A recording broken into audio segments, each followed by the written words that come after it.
Halo, welcome back to AS Talk, Anissa dan Suami Talk, di mana kami banyak bahas tentang parenting, finance, dan hal yang menarik untuk kami dan hopefully menarik juga buat kamu. Yeay, gitu, itu suaranya bisa. Yeay. Kemarin tuh ada yang nanya kayak, ih udah lama banget, kangen banget podcastnya. Tahu nggak?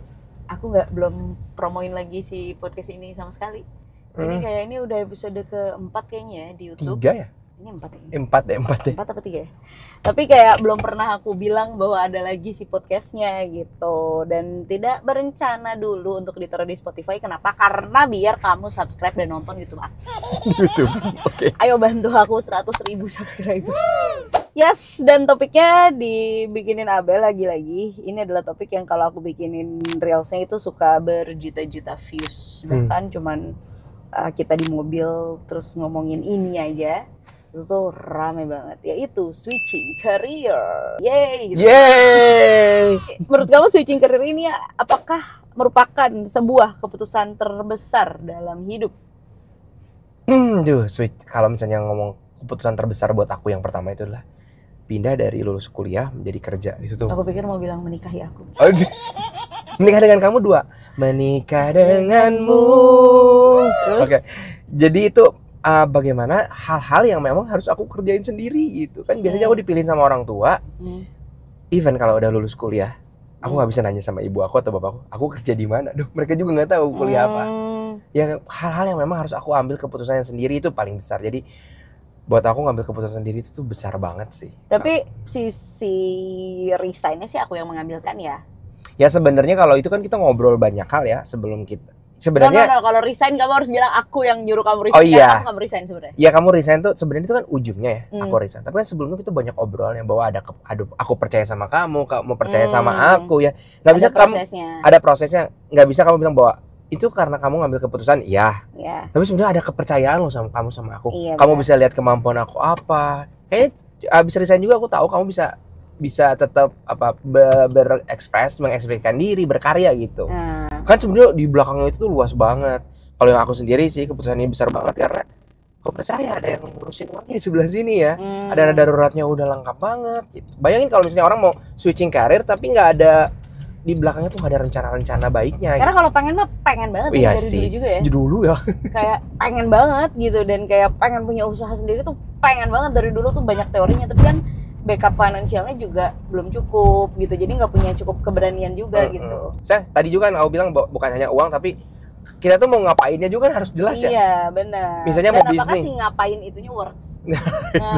Aku tuh juga ngelihat ya banyak banget orang-orang yang sekarang tuh switching career gitu, beda sama angkatan orang tua kita yang sekali kerja di situ ya bekerja di situ, bahkan ketika mereka tuh bukan kerja PNS atau BUMN. Maksudnya kalau kerja PNS atau BUMN kan wajar ya seumur hidup kerja di situ. Tapi banyak juga yang kerjanya di perusahaan swasta, tapi ya emang sampai pendi gitu ya, sampai pensiun sampai gitu. pensiun gitu di situ. Tapi kalau generasi kita nih banyak banget kan yang tiba-tiba menjadi guru yoga. Guru pilates. Guru pilates banyak banget yang tiba-tiba kayak nggak jadi deh, udah nggak mau berkarir lagi, aku mau dagang kue gitu. Itu banyak banget dan itu kan switching karir juga gitu. Cici-cici di PIK yang kuliahnya di Amerika terus pas kesini jualan kue sehat gitu. Iya kan nggak apa-apa kan, mungkin kuliah di Amerikanya manajemen. Bisa juga sih. Bisnis kuliah di Amerika itu memang menerapkan, tapi itu nggak switching career, maksud aku beneran yang kantoran kemudian menjadi hal lain gitu. Atau mungkin kantoran sebelumnya kerjanya jadi engineer terus kemudian switching career, aku sukanya sosmed, kemudian jadi sosmed spesialis gitu kan. Juga itu tuh banyak gitu, cukup banyak yang aku lihat. Ya kalau aku rasain itu kenapa berbeda banget ya karena perubahannya tuh bener-bener banyak ya. Misalnya dari angkatan kita aja ya, millennials gitu. Kami tuh millennials tuh perubahannya banyak banget kan, dari nggak ada handphone jadi ada dipakai semua orang. Terus udah gitu berubah lagi menjadi kayak smartphone. Itu kan perubahannya banyak. Dari perubahan itu pasti ada kesempatan untuk berubah juga lebih gampang. Menurut kamu gimana tuh? Iya juga, dan juga kita nggak mengaitkan diri kita sama pekerjaan gitu loh.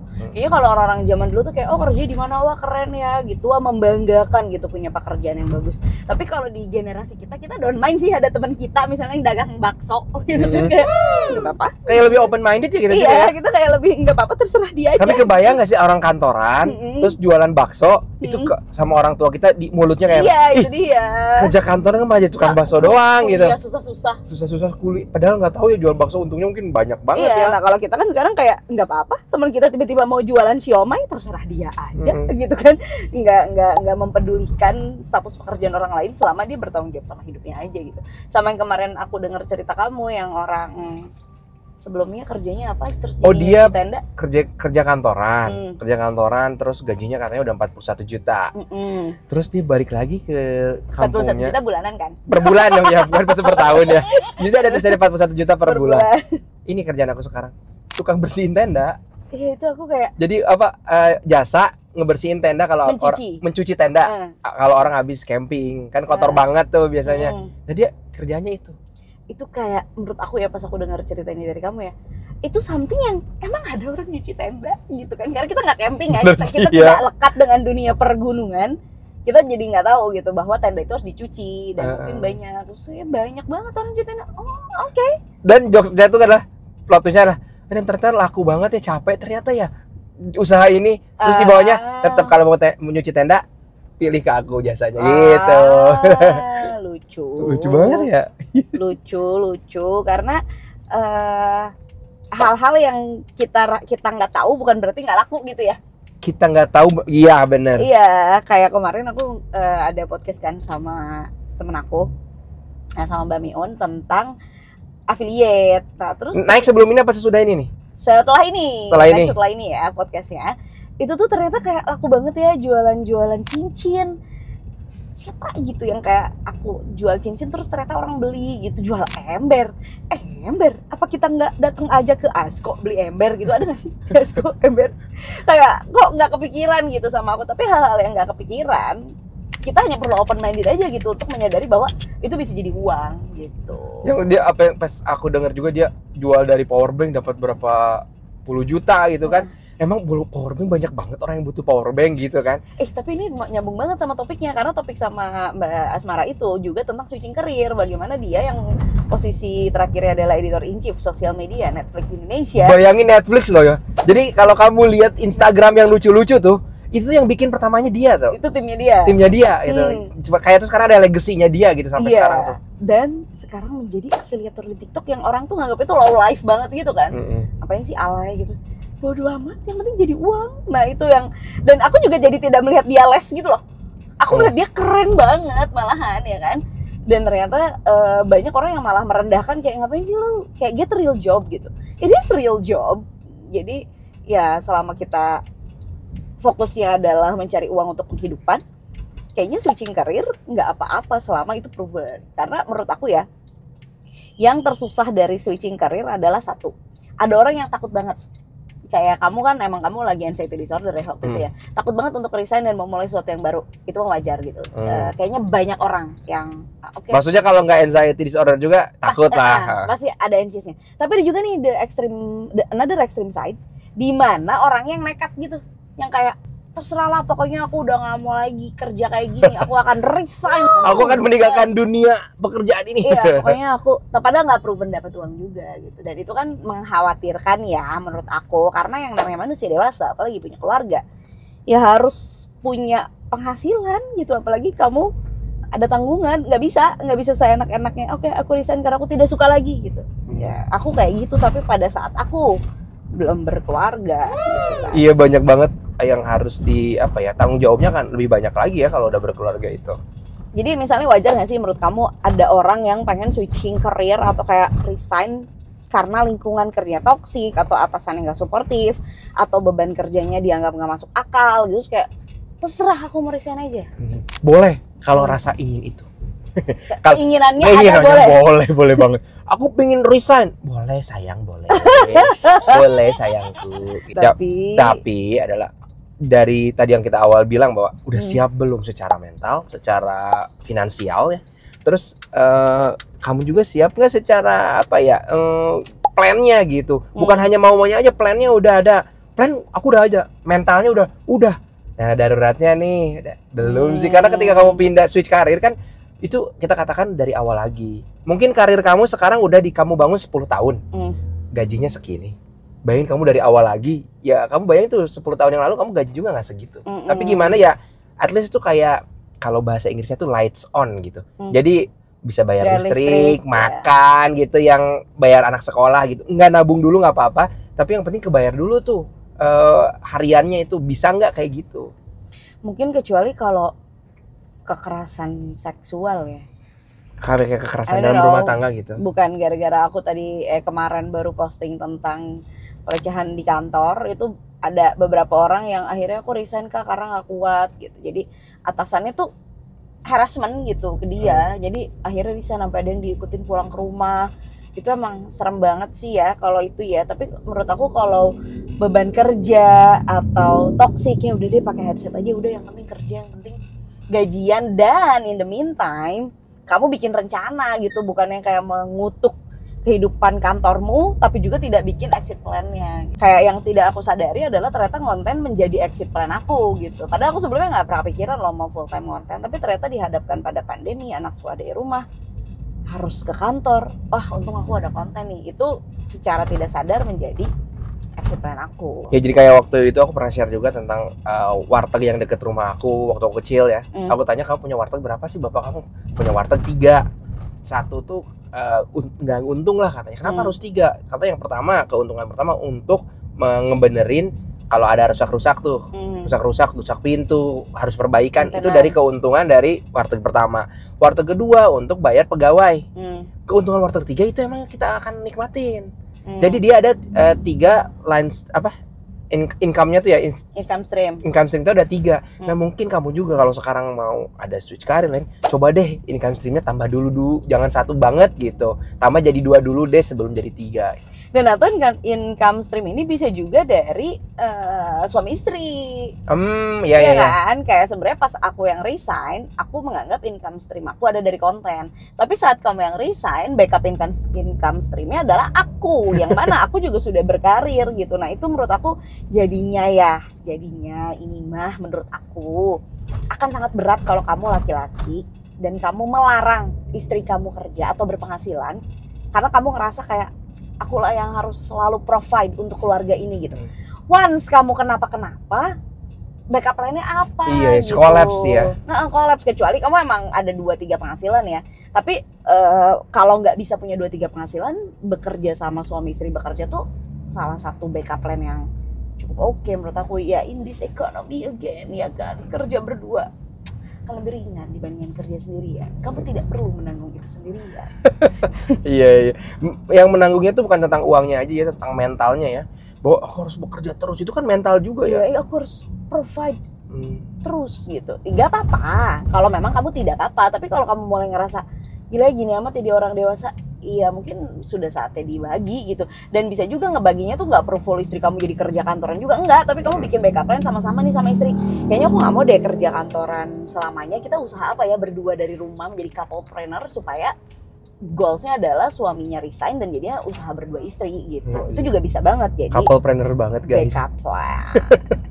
Oke, katanya nih ada Jack Ma. Jack Ma itu tadinya guru bahasa Inggris, kamu tahu tidak? Dia switching karir dari guru bahasa Inggris dan kemudian dia melihat internet adalah masa depan dan itu adalah peluang besar. Jadi dia jadi guru 5-6 tahun, kemudian dapat kesempatan untuk business trip ke Amerika untuk jadi translator. Dan aku ingat juga nih, pernah baca juga kalau dia pernah jadi tour guide sehingga bahasa Inggrisnya itu bagus gitu kan. Oh iya. Nah, waktu itu waktu di Amerika dia browsing dan dia sadar nggak ada satupun hasil pencarian dari Cina. Makanya dia mikir, oke ini Cina nih masih peluangnya gede banget ya untuk bikin sesuatu di internet gitu. Intinya long story short, dia buka usaha e-commerce-nya gitu. Jadi gimana caranya kamu pada saat switching career itu melihat peluang yang lagi rame? Aduh, susah banget ya ternyata. Nggak susah sih sebenarnya. Aku tuh selalu melihat yang lagi rame loh sebenarnya. Tapi kan kemampuan kamu untuk melihat sesuatu yang ramai kan itu ada ilmunya juga tuh. Kamu kan harus, kalau selama kamu chronically online, harusnya kamu bisa sih lihat apa yang lagi rame, gitu kan? Kamu coba berapa jam kamu di internet? Misalnya, masa sih nggak bisa lihat kan? 4 jam di internet aja itu ya? Iya, sehari. Dalam sehari, menurut aku Mada, kayaknya kamu bakalan tahu deh lagi rame apa, lagi produk apa yang sesuai sama minat kamu aja gitu. Kayak misalnya skincare, oh ternyata sekarang lagi ramenya tuh orang minimalis skincare. Beberapa tahun lalu kan lagi 7 layer steps gitu ya. kayak 7 step skincare Korea. Kalau sekarang kan enggak, orang tuanya minimalis. Nah, tren-tren kayak gitu kan harusnya bisa kamu baca. Kalau kamu misalnya FYP kamu otomotif gitu, apa yang lagi rame di otomotif kayaknya bisa kamu baca deh. Helm sih gitu ya. Ya helm. kan kayak gitu-gitu Iya, tuh bener. pasti akan terbaca gitu. Cuman gimana kamu bisa mengkritisinya aja.